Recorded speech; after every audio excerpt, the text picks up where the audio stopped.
Hi, welcome to another EPC Teardown Guide. Today we're taking a look at the HP Elite Dragonfly.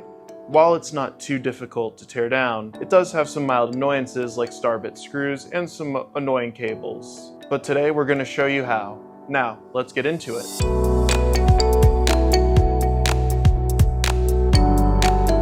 So starting off our teardown, you'll need a TR5 screw head or drill bit because we will be dealing with little star-shaped screws.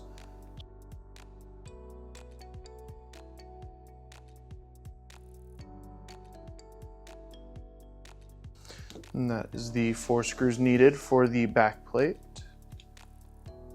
Then after that, you take a flathead or opener, simply slides off like that. Next up, we'll be removing the battery here with 4 Phillips screws.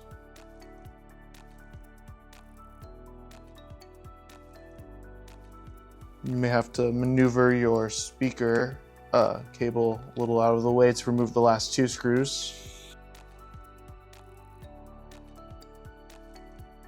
And after removing those screws, we have one connector here. Just use your thumbnails to kind of slide it out of there. Don't try to force it out too hard.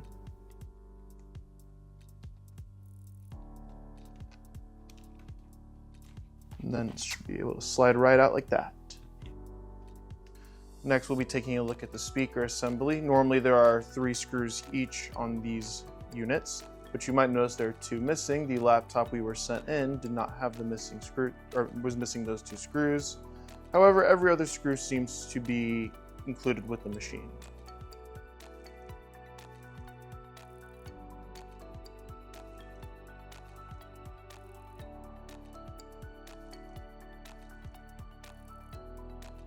After removing the 4 screws, or if you're doing this at home, it should be 6.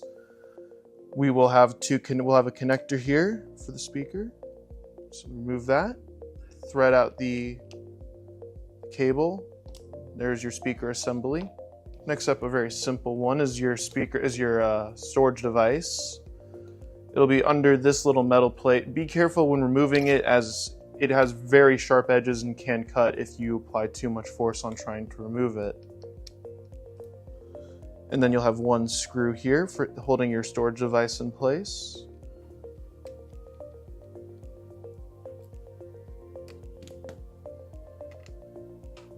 And then just carefully kind of try to wiggle it. Make sure not to bend any connectors. They should have an adhesive also helping them stick to the motherboard, which may make the process of removing it a little bit more difficult. After that, we will take a look at our WAN card here, which is this guy with the pink adhesive. You'll have 4 little connectors here. Just remove them very carefully. Don't want to bend any pins.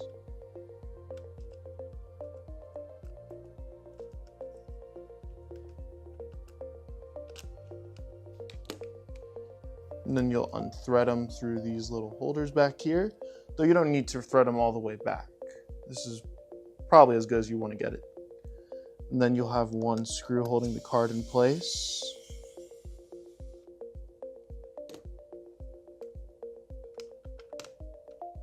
Slide it out, and there's our WAN card.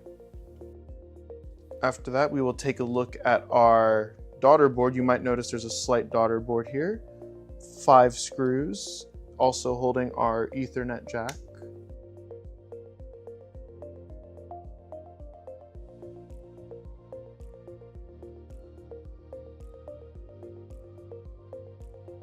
That you can be very careful with this, as it is in there quite good.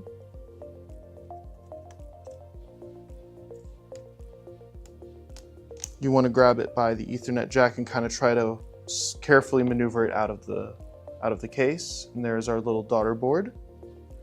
After that, we will take a look at the heatsink and CPU unit, all connected as one here, with 9 screws total.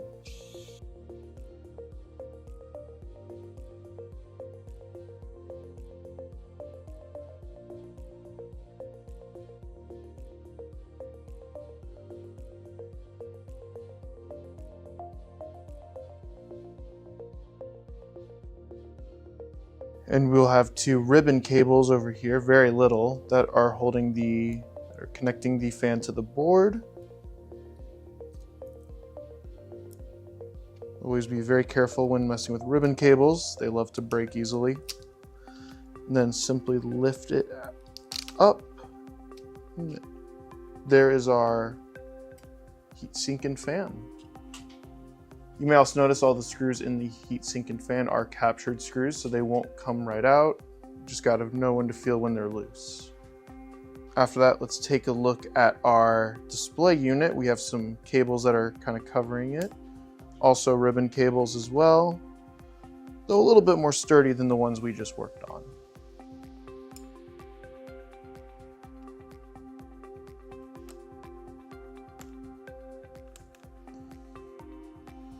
You'll have two antennas connecting a NIC card here from our display. We'll have 3 screws on each bracket to remove the display panel.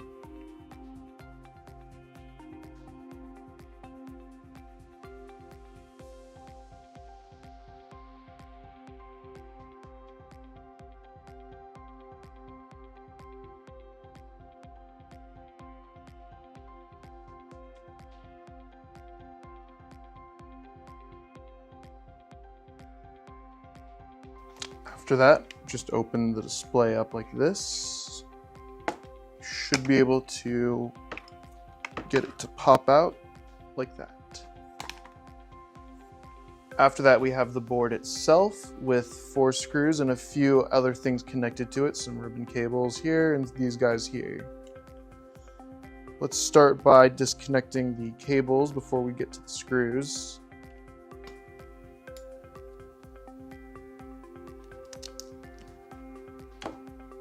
For this, you might notice this little gray piece over here. You might need to remove that a bit to remove the cable from the board.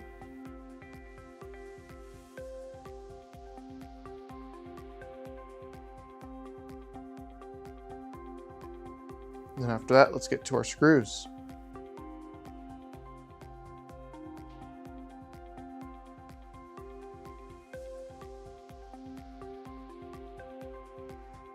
For removing the board, it should be as simple as just carefully picking it up on one end and sliding it out the other. Do be mindful there is an SD card slot cover that may make it a bit tricky to release the board. And that's how you tear down an HP Elite Dragonfly G4. Thank you for watching. Don't feel like doing a teardown yourself? Have not just one, but hundreds of devices taking up space? EPC is a global leader in the ITAD field, and it's our goal to reduce e-waste and give devices a second chance. Reach out to us today to learn more.